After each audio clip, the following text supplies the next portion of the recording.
So when you were starting to talk in your relationship in a more truthful manner, what did that mean that you had to admit? I mean, you just said that part of it was a disconnect between who you were trying to be and who you really were. So that's a persona issue, right? So you think maybe, and everyone has this proclivity to some degree, is they're deeply self-conscious and uncertain. And so instead of allowing the person they're with to connect with that underlying uncertainty and inadequacy, they act out a persona. And then the problem is that, well, perhaps the person falls in love with that persona, but there's no real connection there. It's an artifice. And, you know, having said that, one of the things that Carl Jung, the great psychotherapist, said about a persona is, don't be thinking that you're better off if you never formed one.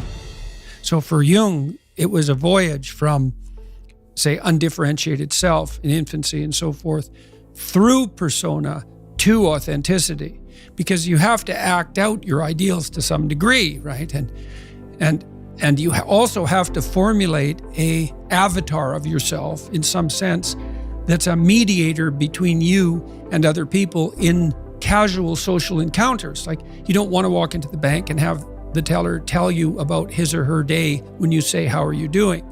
Right? I mean, now and then that can happen, but generally it's too much intimacy too quickly. And so you need this functional shell.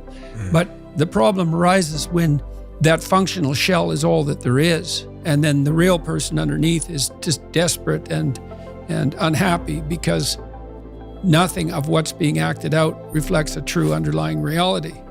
What is the consequence, the long-term consequence of acting? So many people, especially because of the world I live in Instagram and social media, we kind of build out these personas and then we almost follow the implicit instructions that come with those personas. Well, that's the problem right there, is that, well, that I'm trying to get a hold of the Disney people at the moment because I want to do a lecture series on Pinocchio, because I think Pinocchio is a brilliant work of art. If you're a puppet and an actor, and Pinocchio is both at times in that movie, both a puppet and an actor. So why an actor? Like, why is there something wrong with being an actor? Well, the first question is, well, who sets your role? And then the second question is, who's pulling your strings? So you've put on this front that is there to make you popular and sexy and desirable and to mask from yourself your own inadequacies. But that's a role. Well, who wrote it? And for what purpose? And so Jung said, for example, that we all acted out a myth, and whether we knew it or not. And, you know, maybe you're acting out a tragedy. Maybe you're acting out Narcissus. You don't know, because you've put that on yourself in an attempt, in some ways, to deliver to people what they want, or more accurately, to look as though you're delivering to people what they want. And it's not nothing to do that, right? Because at least you're attempting, in some sense, to adapt to the social world. Someone who's really infantile and dependent, someone who's never left home, part of their problem is that they haven't crafted a persona. So you don't want to denigrate it entirely, but it's no substitute for the real thing. And it turns out that not only is what we want from each other the real thing, but that's also the adventure of your life.